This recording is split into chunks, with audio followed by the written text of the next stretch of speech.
আমাকে যে মানুষটি বিয়ে করলো তার আগের স্ত্রীর একটা ছেলে সন্তান আছে।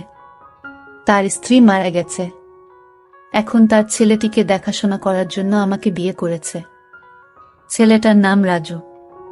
বয়স 12 বছর হবে। আমিও জেনেই বিয়ে করেছিলাম। আমার স্বামী আমায় বিয়ে করেছিল তার কারণ তার ছেলে রাজুকে দেখাশোনা করার জন্য। কিন্তু রাজু ছেলেটি আমার দিকে খারাপ দৃষ্টিতে চেয়ে থাকত। আমি বুঝতে পারতাম সে আমার কাছে কি চায়।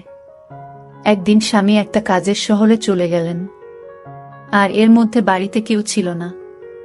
রাতে রাজু বলল, মা, আমি আমার রুমে একা ঘুমাতে পারবো না। অথচ তার বাবা বাড়িতে থাকতে সে তার নিজের রুমে ঘুমাতো।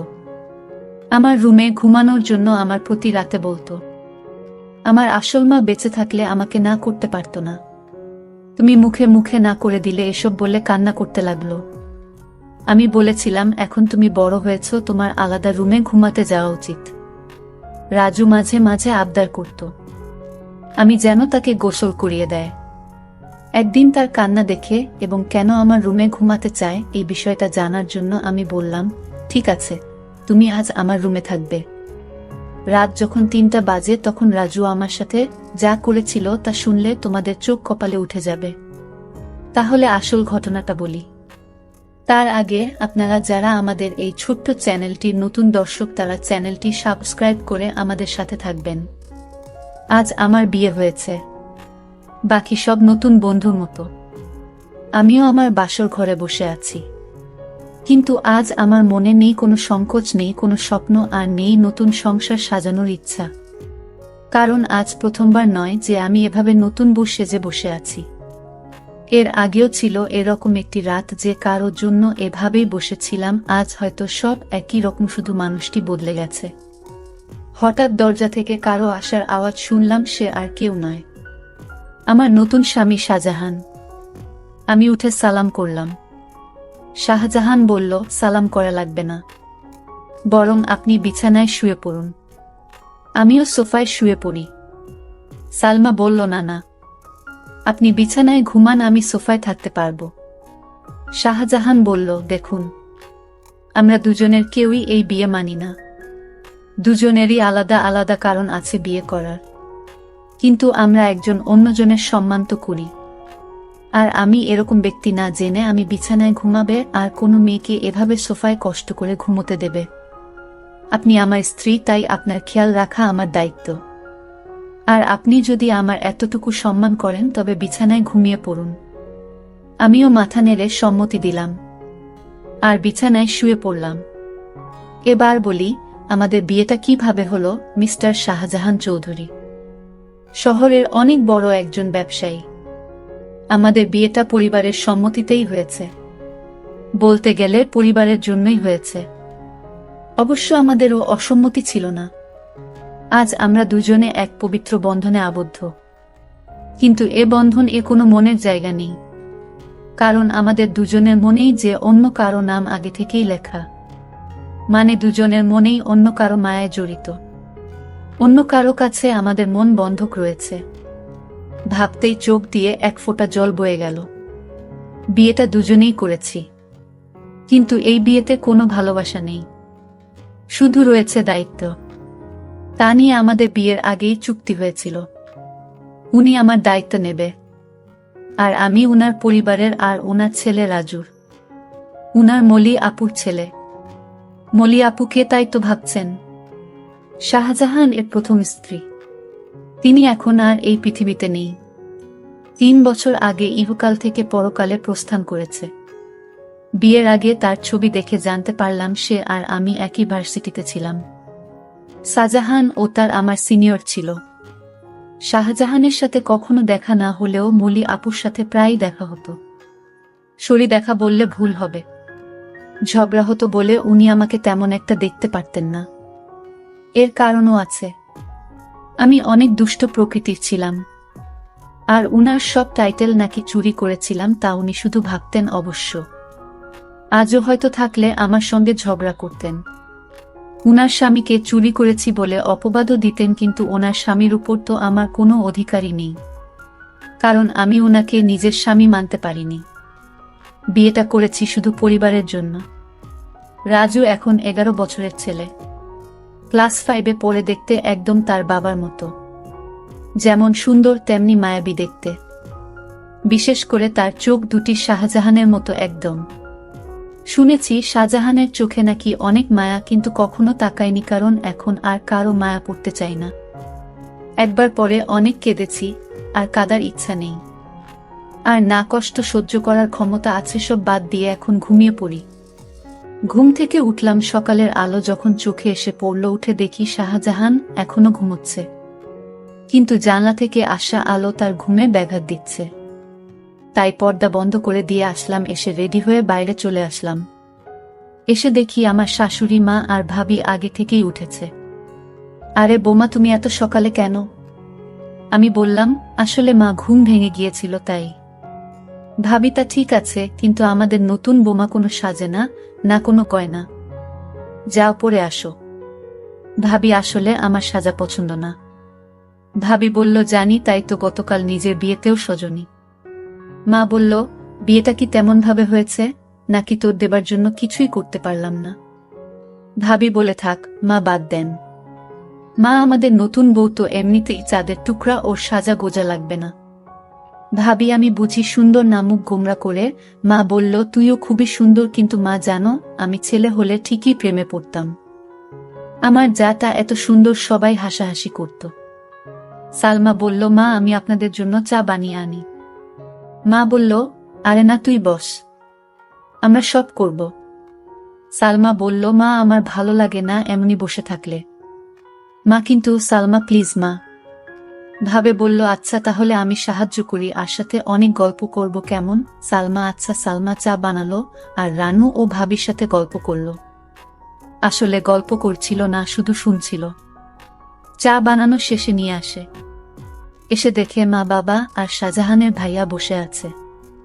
বসে বসে গল্প করছে, সবাইকে চা দিল। বাবা বলল, অনেক মজা হয়েছে, তোমার চায়ের থেকেও মজা হয়েছে। শাহজাহান, হ্যাঁ, অনেক অনেক ভালো হয়েছে। রানুকে একটু চা বানানো শিখিয়ে দিয়ে। রানু, কি এত বড় কথা, কাল থেকে 7 দিন তোমার চা বন্ধ? বাবা বলল, না না, আমি তো দুষ্টুমি করে বলেছি। তুমি তো জানো আমি চা ছাড়া থাকতে পারি না। এভাবে সবাই চা খেয়ে নিলাম। তারপর আমি আমার স্বামী রুমে গেলাম, গিয়ে দেখি অবাক কাণ্ড। শাহজাহানের ছেলে, অর্থাৎ আমার স্বামীর ছেলে তো আমারই ছেলে, সে তো বড় দুষ্টু হয়ে গেছে অল্প বয়সে, মনে হয় পেকে গেছে। গিয়ে দেখি একটা পুতুল হাতে নিয়ে বলছে, তুমি কবে আমার হবে মা, কবে আমায় কাছে টেনে নেবে? আমি যে আসতে পারছি না মা। আমি অবাক হয়ে তার কথাগুলো শুনতে পেলাম, কোনো মাকে সে চায়, আর মায়ের কাছে তার কিসের চাওয়া? আর তার মা তো বেঁচে নেই। তাহলে আমাকে নিয়ে কিছু বলছে নাকি? এত ছোট ছেলেই বয়সে পেকে গেছে। কি বলছে কিছুই বুঝতে পারছি না। কিছুদিন পর আমার স্বামী ব্যবসার কাছে বাইরে গেলেন। কিছুদিনের জন্য রাজু ছেলেটি আমার দিকে সব সময় এক অদ্ভুত দৃষ্টিতে তাকিয়ে থাকে। মনে হয় তার চোখের ভিতর হাজারো পিপাসা। আমি হঠাৎ জিজ্ঞেস করলাম, এই রাজু, তুমি এভাবে আমার দিকে তাকিয়ে কি দেখছো? আমি আপনার চেহারা দেখছি। আপনার চেহারায় এতটাই মায়া যে আপনার চেহারায় আমি একটা অদ্ভুত জিনিস দেখতে পাই। আমি তো তার কথা শুনে অবাক, এতটুকু বাচ্চা ছেলে এসব কি বলে? হঠাৎ আমাকে জিজ্ঞেস করে ফেলল, আচ্ছা মা, তুমি বাবাকে কেন বিয়ে করলেন? আমি বললাম, দেখো তুমি ছোট মানুষ, আর তাই তোমাকে দেখাশোনার জন্য তোমার বাবা আমাকে বিয়ে করেছে। রাজু ইদানিং দেখছি আমার দিকে অদ্ভুত দৃষ্টিতে তাকিয়ে থাকে। আমি যেখানে যাই সেখানে আমাকে ফলো করে। আমি গোসল করতে গেলাম। রাজু বলছে, মা অনেক দিন হলো আমার মা আমাকে গোসল করিয়ে দেয় না, আমাকে ভাত খাইয়ে দেয় না। মা, তুমি তো আমার মা, যেহেতু আমার আগে মা মারা গেছে। এখন আমার মা হিসেবে আমার আব্বু তোমাকে বিয়ে করে এনেছে মায়ের শূন্যতা পূরণ করার জন্য। মা, আমাকে তোমার হাতে গোসল করিয়ে দাও। আমি বললাম, দেখো রাজু, তুমি যখন ছোট ছিলে তখন তোমার মা তোমাকে গোসল করিয়ে দিত, আর এখন তো তুমি বড় হয়েছ, তুমি নিজ হাতে গোসল করতে শিখেছ। তাই এখন আর আমি তোমাকে কিভাবে গোসল করিয়ে দেয়? তুমি নিজেই করতে পারবে বাবা। সৎমা পর কখনো মা হয় না। আমি বুঝতে পারলাম আমাকে তোমার কোনো হেল্প করতে হবে না। এই বলে রাজু চলে গেল। আমি চিন্তা করলাম আমার কি কোথাও ভুল হয়েছে। আমি তো এখন তার মা, আর তাই মা হিসেবে আমার কর্তব্য পালন করা উচিত ছিল। কিন্তু তো তার বাবা বাড়িতে থাকাকালীন আমার হাতে গোসল করতে চাইতো না। আজ বাড়িতে তার বাবা নেই। আসলে কারণটা কি, বিষয়টা আমি কিছুই বুঝতে পারছি না। এসব ভাবতে ভাবতে রাতের রান্না শেষ করে আমার রুমে গিয়ে রাজুকে ডাক দিলাম। গিয়ে দেখি আমার একটা ছবি হাতে নিয়ে ছবিটির সাথে কি যেন বলছে, আর ছবির সাথে এক অদ্ভুত আচরণ করছে, আর বলছে আমার মনের আশাটুকু কবে পূরণ হবে মা। রাজু চোখের পানি ছেড়ে কান্না করছে আর বলছে। আমি ডাক দিলাম, রাজু তুমি কান্না করছো কেন, তোমার কি হয়েছে? কিছু হয়নি মা, আমি আসছি, তুমি যাও। আমি এক গভীর চিন্তায় পড়ে গেলাম। রাজু আমার কাছে কি চায় তার দৃষ্টিভঙ্গি আমার কাছে স্বাভাবিক মনে হচ্ছে না। রাজু খেতে বসলো আর তার মাকে বলতে লাগলো, মা আজ রাতে আমি তোমার রুমে ঘুমাবো। আমার ওই রুমে একা একা ঘুমাতে ভয় লাগে। আমি বললাম, রাজু তুমি এখন বড় হয়েছ, তোমার ভয় পাবার কথা না, তুমি তোমার রুমে ঘুমাও, কিছু হবে না। রাজু আমার কথার জবাবে বলল, আরে মা, আমার আসল মা যদি বেঁচে থাকতো তাহলে এভাবে মুখে মুখে না করতে পারতো না। আমার সব ইচ্ছা আমার মা পূরণ করত। আচ্ছা রাজু, তোমার কাছে একটা প্রশ্ন, তোমার আব্বু যখন বাড়িতে ছিল তখন তুমি তোমার সব আবদারের কথা বলতে না। এখন তোমার আব্বু বাড়িতে নেই, আর এখন তোমার অনেক আবদারের কথা বলছো কেন বাবা? মা তুমি আমার কষ্ট বুঝবে না? আমি তো কিছুই বুঝি না, সব তুমি বোঝো। এসব কথা বাদ দিয়ে এখন ঘুমাতে যায়। রাত অনেক হয়েছে। রাজু চোখের পানি ছেড়ে তার রুমে চলে গেল, আর আমি শুয়ে শুয়ে রাজুর আবদারের কথা ভাবতে লাগলাম। রাজু আমার রুমে ঘুমাতে চাই, তার নাকি নিজের রুমে থাকতে ভয় করে। আবার বলে তাকে গোসল করিয়ে দিতে, আমার ছবি হাতে নিয়ে ছবিটির সাথে গুনগুনিয়ে কি জানি বলে। না, আমি কিছুই ভাবতে পারছি না। এসব ভাবতে ভাবতে আমার কিছুতেই ঘুম আসছে না। হঠাৎ রাজুর রুমে একটা আওয়াজ শুনতে পেলাম। আমি জানালা দিয়ে উকি দিয়ে দেখি ছবিটি হাতে নিয়ে ছবির সাথে এক অন্য রকম আচরণ করছে, আর মাঝে মাঝে হাসছে, আবার কান্নাও করতেছে। আমি এসব ভাবতে ভাবতে পাগলের মতো হয়ে গেলাম, কিছুতেই ঘুমাতে পারছিলাম না। কিন্তু হঠাৎ আমার মাথায় একটা বুদ্ধি এলো। আসলে রাজু আমার কাছে কি চায় তা আমার জানতে হবে। তাই আমি সিদ্ধান্ত নিলাম, আমি আমার রুমে তাকে থাকতে দিব, আর আমি ঘুমাবো না, ঘুমের ভান করে থাকব। তাহলে বুঝতে পারবো আসলে রাজু আমার কাছে কি চায়, তা স্পষ্ট হয়ে যাবে। তারপর দিন আমি রাজুকে বললাম, রাজু আজ তোমাকে আমার নিজের হাতে খাবার খাইয়ে দিব, তুমি খাবে? না না মা, আমি তোমার হাতের খাবার খাবো না, কারণ তুমি আমার আবদার পূরণ করো না। ঠিক আছে বাবা, তোমার সব কথা রাখবো, তুমি এবার আমার হাতে রান্না করা খাবার খেয়ে নাও। সত্যি বলছো মা? সত্যি, তিন সত্যি। এবার রাজু খুশি হয়ে সে আমার হাতের খাবার খেলো। ঠিক আছে বাবা, তাহলে তোমার আজকে তোমার রুমে থাকতে হবে না, তুমি আমার রুমে ঘুমাবে। কারণ আমি এখন বুঝতে পারছি বড় রুমে থাকতে তোমার ভয় লাগে, তাই না? তাহলে তুমি আমার কষ্টটুকু বুঝতে পেরেছ। তারপর রাজুর বাবার ফোন আসলো। সে ফোনে জানিয়ে দিল আমার আসতে আরো 15 দিন দেরি হবে। তুমি ছেলের প্রতি খেয়াল রেখো। আমি মনে মনে একটু খুশি হইলাম, কারণ যদি আমার স্বামী এসে পড়তো তাহলে রাজু আমার কাছে কি চায় তা হাতে নাতে ধরতে পারতাম না। ভালোই হলো। তারপর রাতের খাবার খেয়ে রাজুকে ডাক দিলাম, রাজু তুমি আমার রুমে আসো, আজ তুমি আমার রুমে ঘুমাবে। শুধু আজ নয়, যতদিন তোমার বাবা আসবে না ঠিক ততদিন পর্যন্ত, বুঝলে? লক্ষ্য করলাম রাজু অনেক খুশি হয়েছে। তারপর রাতে ডিনার করে আমি ঘুমের ভান করে শুয়ে রইলাম। এদিকে রাজু শুয়ে পড়ল। রাত যখন 3টা বাজে তখন দেখি রাজু ধীরে ধীরে বিছানা থেকে উঠে পড়ল। তারপর রাজু ভালো করে আমাকে দেখল আমি ঘুমিয়েছি কিনা। তারপর ধীরে ধীরে আমার কাপড়ের আঁচলটা বের করল, কারণ কাপড়ের আঁচলে আমার ঘরের আলমারির চাবি ছিল। আমি যেন আর না পাই, আর তাই সে ধীরে ধীরে চাবিটা আঁচল থেকে তার হাতে নিয়ে নিল।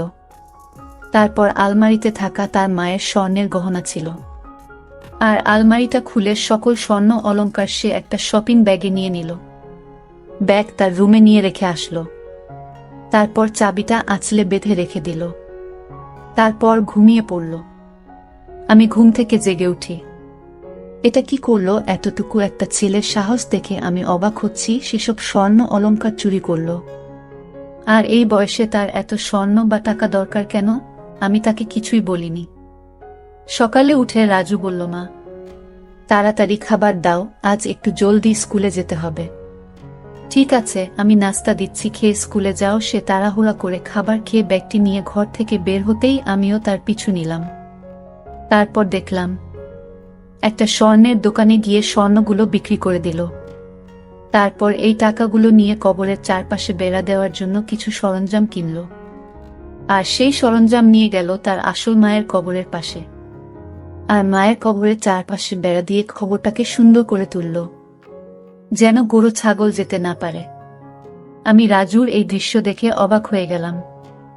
এতটুকু একটা ছেলে, মায়ের প্রতি ভালোবাসা, কিন্তু চুরি করে কেন করল? পরে আমি রাজুকে বললাম, বাবা, আমি তোমার সব কার্যকলাপ দেখেছি, তুমি চুরি করলে কেন? মা, তুমি জানো এখন আমার মায়ের টাকা দিয়ে কিনা আমার বাবা আমার মাকে অনেক কষ্ট দিয়েছে, আর তাই আমি আমার মায়ের সম্পদ বিক্রি করে মাকে দিয়ে আসলাম। ভালো করেনি মা। বাহ রাজু, তোমার মতো সন্তান যদি প্রতিটি ঘরে ঘরে থাকতো তাহলে পৃথিবীটা অনেক সুন্দর হয়ে যেত। মায়ের প্রতি এমন ভালোবাসা দেখে আমি মুগ্ধ হলাম। সকল দর্শকদের উদ্দেশ্য করে বলতে চাই, যাদের মা বেঁচে আছে তারা খেয়াল রেখো, তাহলে দুনিয়া আখেরাতে শান্তি পাবে, সকল কাজে সফল হবে। আর হ্যাঁ, মা ছাড়া এই দুনিয়াতে আপন কেউ নেই। যার মা নেই তার এই দুনিয়াতে কেউ নেই। বন্ধুরা, আজকের গল্পটা কেমন লাগলো তা কমেন্ট করে জানাবেন। আর আপনারা কোন ধরনের গল্প পছন্দ করেন তাও কমেন্ট করে জানাবেন। সকলে ভালো থাকবেন, দেখা হবে নতুন কোনো ভিডিওতে। ভিডিওটি শেষ পর্যন্ত দেখার জন্য সবাইকে অসংখ্য অসংখ্য ধন্যবাদ।